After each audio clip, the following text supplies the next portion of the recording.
kababayan. Naka-clean. Nandito po. From Marinlipot, Albay. Albay Astrodome. Naka-violet. Merry Christmas. Ang daming tao dyan. Uwas. Regional Congress po ng mga...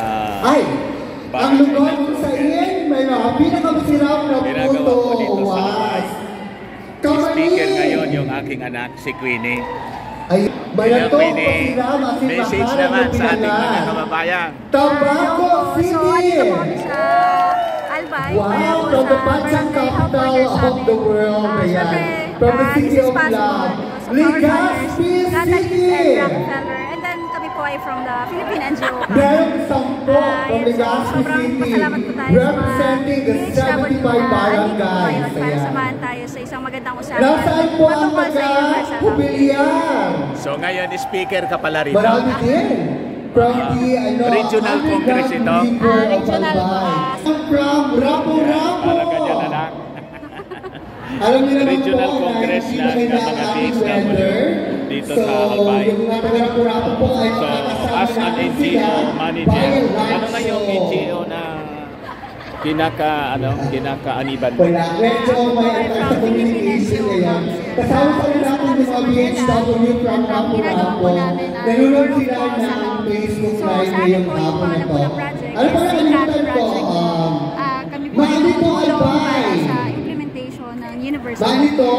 Sa buong Pilipinas, pero focus ko kami sa 3 project areas, Tabaco City, Baguio City, at ang Barangay Bagong Silangan. Ginabay! Mamaya mga kababayan, Ayan po sa iyo, may pinakamasira, pero sa na Regional Congress. Diba? Makikita po ninyo ang daming tao po. Pakita ko po sa inyo. Yan po. Garlic and pinangat flavor. Ang daming ano tao. pa nakalimutan ko from Albay? Dito mag-speak yung aking anak mga kababayan. Nasaan mga taga-Puberan? Ayan. From the Color Festival. Ano pa nakalimutan? Ayan yun. From Karagumay Festival. Ayan. Let us all welcome Maricar G. Laigo Badiedo. Palakpakan pa natin si Madam. Sa iyong first guest. Thank you so much, ma'am, for coming. Dito po kayo, ma'am. Your physical attributes. Dito po, ma'am. Depende daw sa way. NGO Council on Population Health and Welfare Incorporated or PNGOC for the SICAD sa UHC project. For the past 10 years, Nick has been working on gender advocacy, health, and human rights. Last 2018, she was invited by Buya Abunda during the Buya Abunda Talks, together with Miss International Kylie Versosa, Jasmine Cortez-Smith, and Bella Padilla.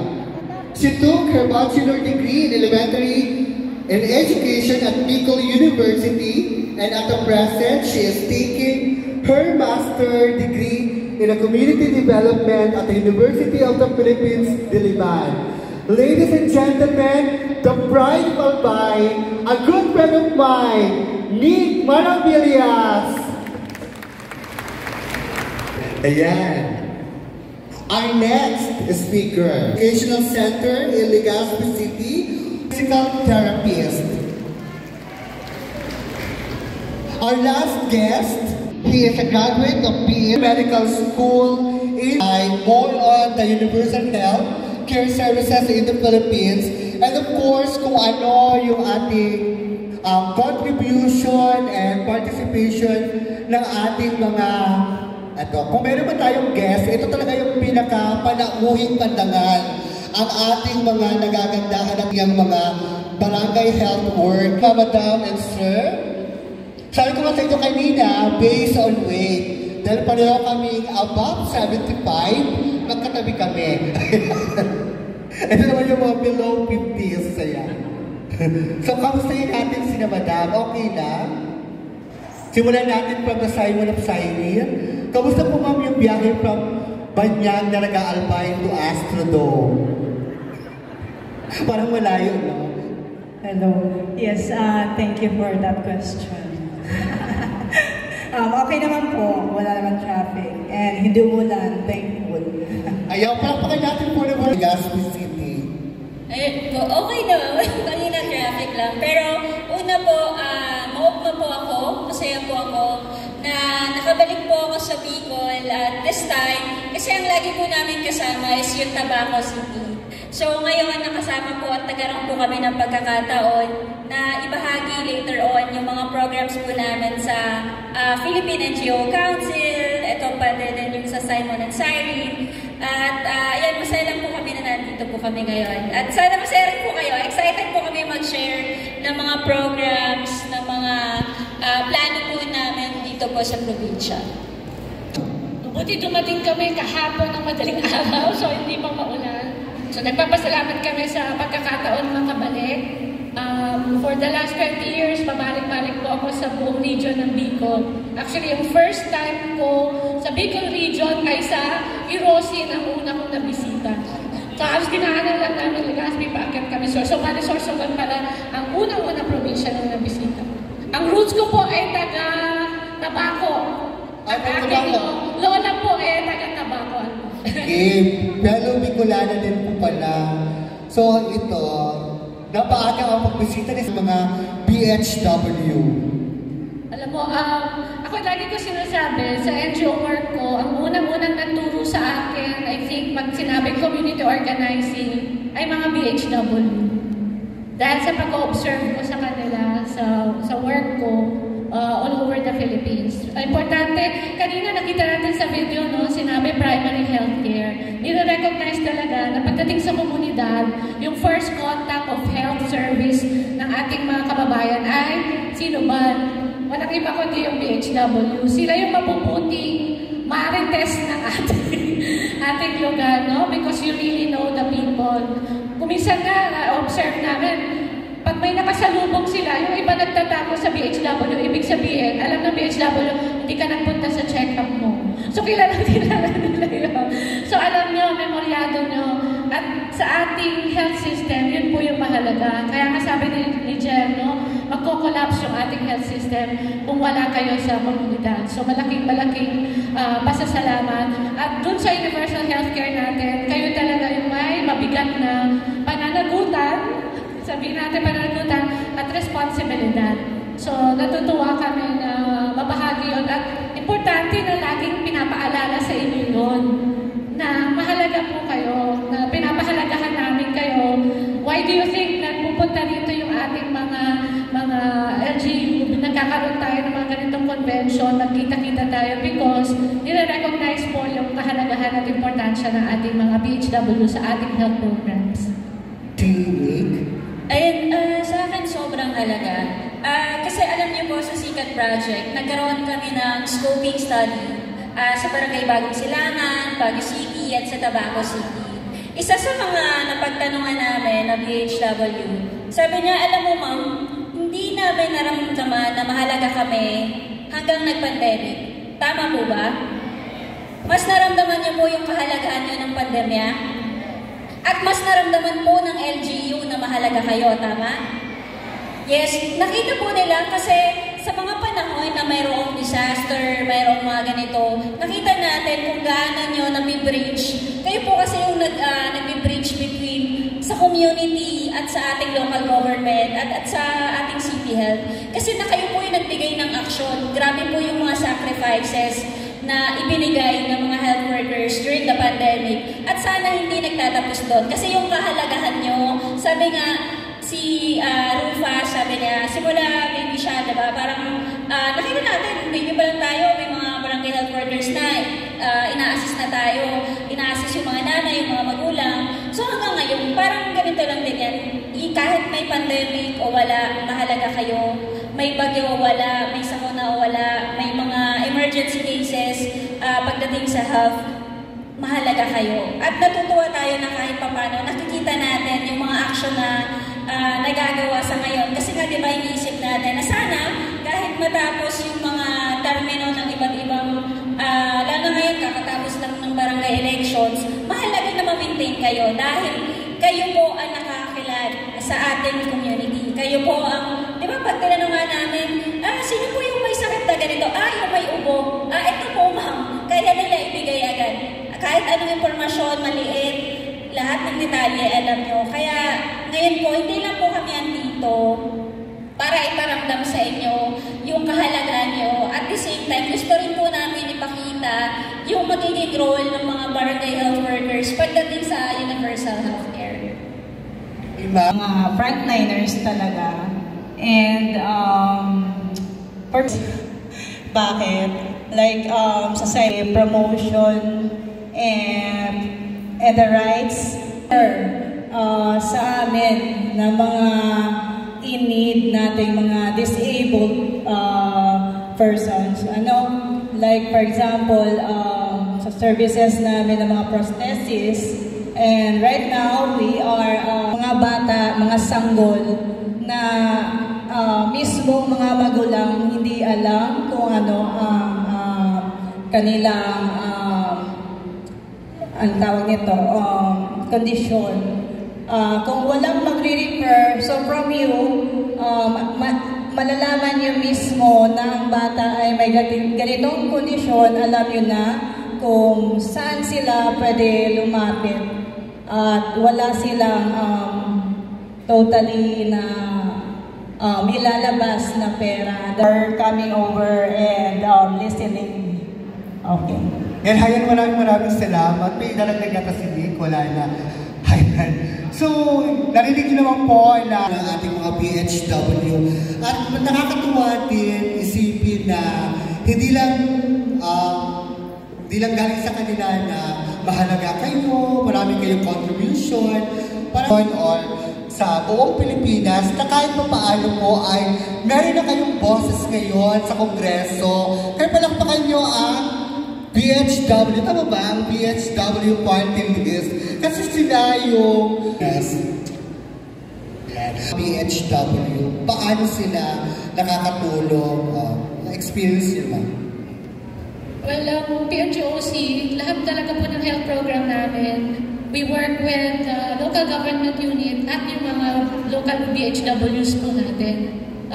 Example po nun, halimbawa, dun sa TB prevention and promotion namin, ang talagang tumutulong sa amin sa paghahanap talaga ng mga cases, mga active case findings, ay talaga mga BHWs.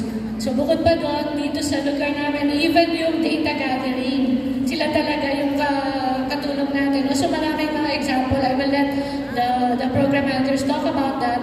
Pero sa experience namin talaga, hindi lang sila talaga yun ang kolekta ng information para sa ating mga health workers. Kasama kayo sa promotion, kasama kayo sa prevention, counselor din kayo pag may nagsumbong sa inyo, lahat na rin yan ginagawa nyo. Feeling loyal na rin kayo kasi kailangan alam nyo yung batas, paano kayo mag-a-advise. So lahat, mas alam nyo pa nga yung kalusugan ng mga tao kumpara doon sa pamilya nila. No, lahat dahil, anong ibig sabihin nun? Mataas yung tiwala. Mataas yung tiwala sa ating mga BHWs. Kaya kami din, pag kailangan namin ng information on the ground, sila talaga. Bukod pa doon, alam nila yung landscape ng kanilang mga lugar. Madalas nga sasabihin nila sa amin, because I've also worked in conflict areas, o minsan sila pa yung nagsusundo kung saan kami nakatira. Sasabihin nila, naku Ma'am G, lipat tayo, mukhang medyo magkakaroon tayo ng mga aberya kinamagahan. No? So, ibig sabihin, even yung mga napaka-neutral, no? Kasi even, for example, different forces, sasabihan nila yung mga BHW para walang disruption ng health service. So kami, parang grabe yung kanilang role sa ating community. No? So I think other specific examples, I will let the others talk about that. Same question when it comes kay Nick, yung sa SICAT program nyo sa under PHOC, paano nakakatulong yung ating mga PHW at magbigay ka pa ng example kung paano pa din na mas matutulungan yung advocacy. Yeah, actually po, di ba, kanento ko po kanina, nagkaroon po kami ng scoping study. Meron pong isang tanong doon, sino ang pinagkakatiwalaan nyo pagdating sa impormasyon sa health? Sino po? Sino po? Hindi ko po marinig. Sino po? Yes. Kayo po ang pinagkakatiwalaan pagdating pagdating po sa impormasyon. Nasa inyo po yung power of information pagdating sa pagpapalakap ng mga informasyon. Kayo po yung direktang bumababa para ibaba yung informasyon na ibinibigay ng Department of Health, ng City Health, at iba-iba pang programa ng pinakakinakailangan. So ano pong ibig sabihin nito? Dahil kayo po yung pinagkakatiwalaan, ibig sabihin po nito, nakita po ng mga tao sa community na, kasi di ba dati, ayan na naman, may nag-iikot na naman. Pero nung COVID, sino po yung nakakalabas? Kami po na hindi mga BHW, yung mga BHW. Yes, sino ang naglalakad papunta sa malalayong lugar para mangalap ng impormasyon? Sino ang nagre-report ng mga impormasyon sa gobyerno para magbigay ng impormasyon sa COVID? At sino ang mahal namin ng mga tao na dito ngayon para bigyan ng suporta? Ayan po, yes, kayo po yun. Kaya sabi ko po sa inyo, sa pag-implement po ng universal healthcare po sa aming programa, importante po kayo.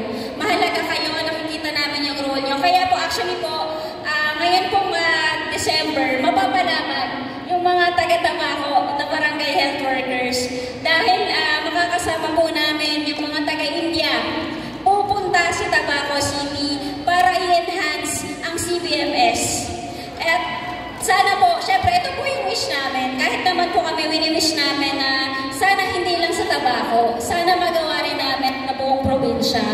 At syempre, pero sa ngayon, syempre, sisimulan muna namin sa Tabaco. At sana, pag ito po ay na-develop namin, at na-enhance po namin yung mga programa, magawa sana po namin. Kasi ito po yung gusto namin i-introduce. Nung nalaman po namin yung CBMS, nakita po namin yung kahalagahan na ginagawa nyo at ginagawa po namin yung best namin para mas mapadali po sa inyo yung data gathering at yung mga ginagawa nyo po. So, abangan nyo po yan sa Tabaco sa December.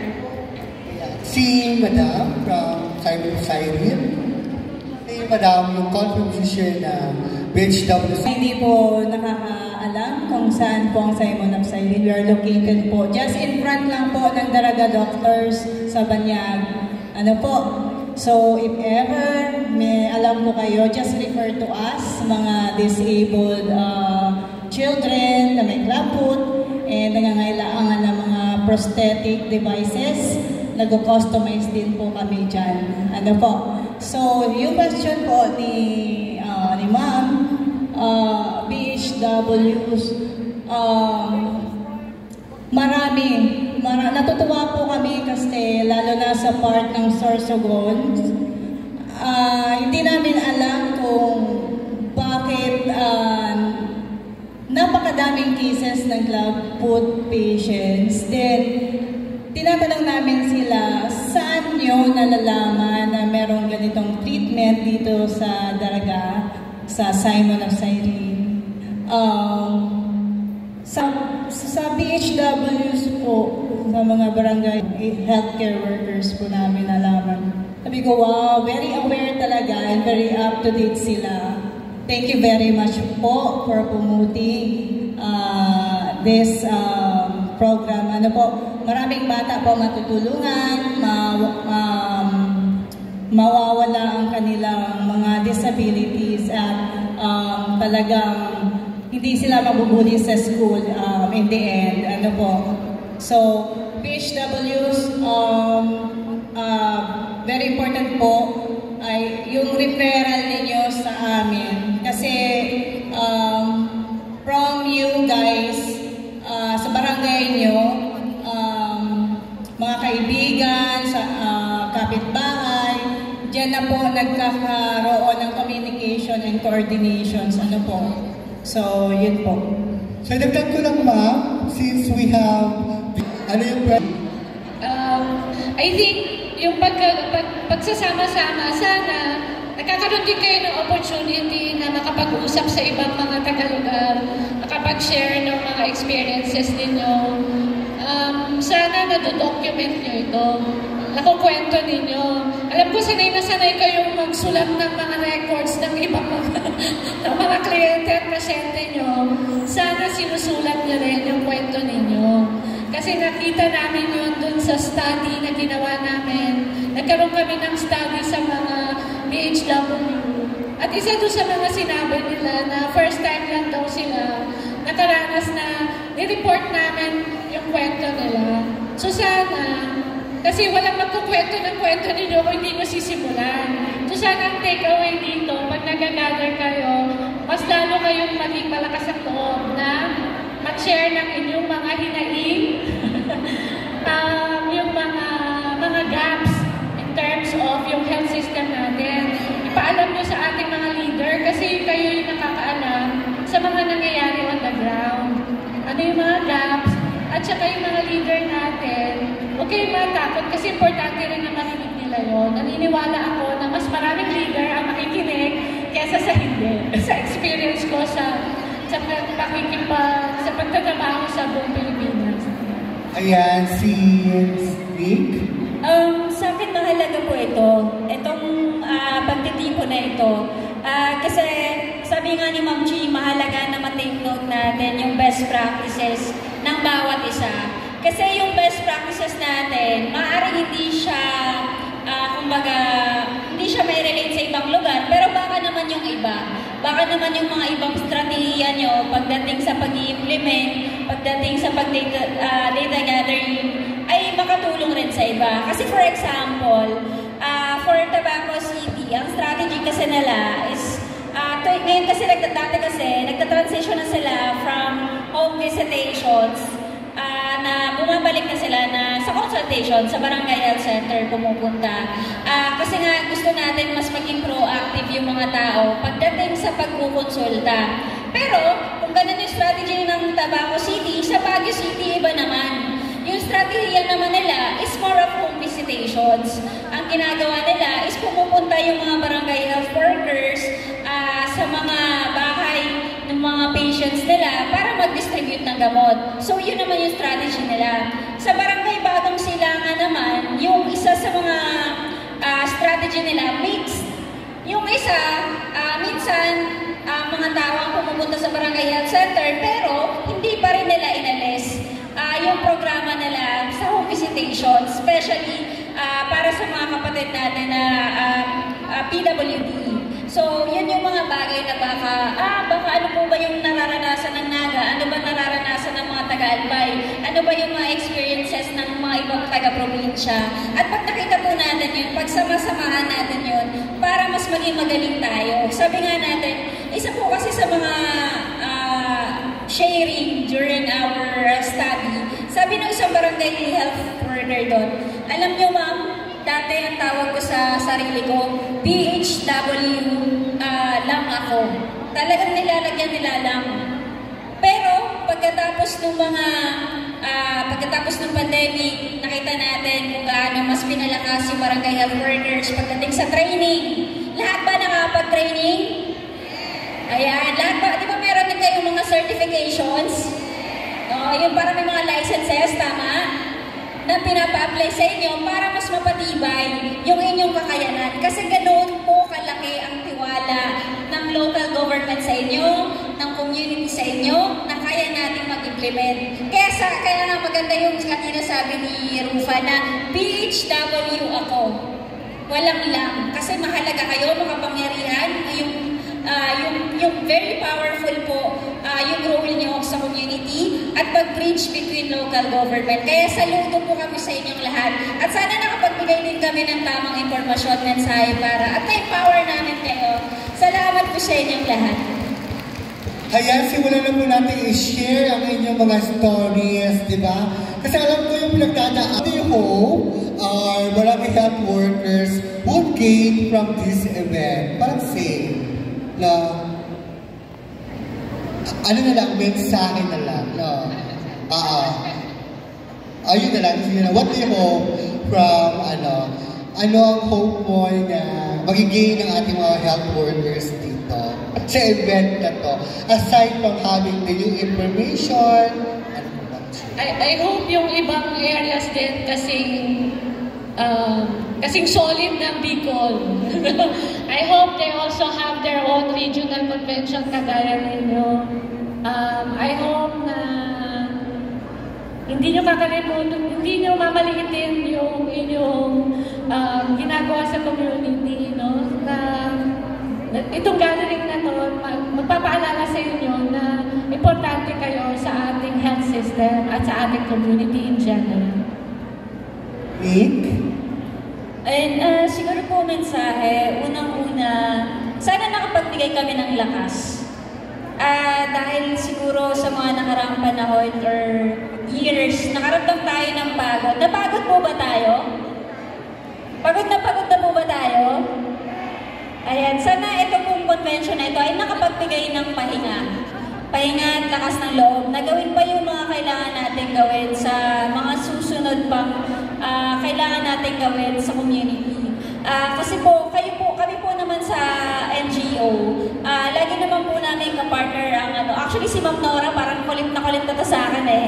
Awag kasi ako ng tawag dyan. Kasi we want to make sure na maganda po yung maiiwan namin sa inyo. Pagbalik namin ng Maynila at kayo pagbalik nyo sa kanya-kanya nyong probinsya, makita natin na okay, kaya ko ito i-share sa kapwa kong barangay health worker na hindi nakapunta sa summit na ito, na makita nila na ang dami nating nagagawa. At para mas mabigyan pa tayo, sabi nga niyo kanina, yung BHW party list, ang boses. Pero tandaan po natin, kayo po mismo na barangay health workers, ang boses ng BHW. Dahil kayo po yung nakakaranas ng mga ginagawa niyo po sa community at mas may share niyo po ito sa ating mga leaders po sa kanya-kanya nating probinsya.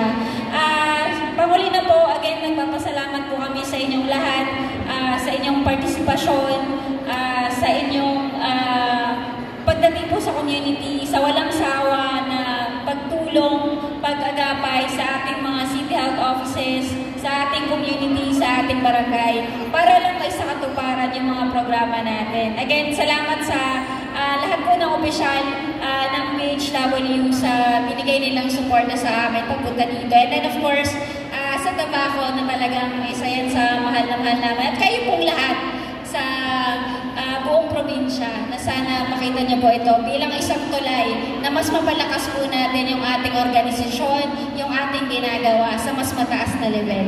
Yun po. Si Madam from Simon. Yes po. For me, I hope na sana po mai-share natin yung nalaman natin ngayon sa ating mga barangay. For sure po, isang malaking impact po ito sa komunidad. Isipin na lang po natin na wala na tayong makikitang mga tao, mga bata na naglalakad o gumagapang sa sahig dahil hindi nila kayang maglakad ng maayos dahil sa kanilang kapansanan. Ano po? Minamahal na BHW, maraming salamat po extending your motherly love, your motherly care outside your home.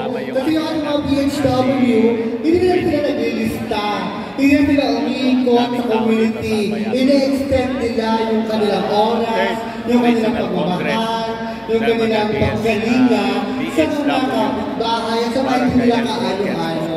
So maraming salamat. At sa muli, sabay-sabay natin yung sinaw ang BHW!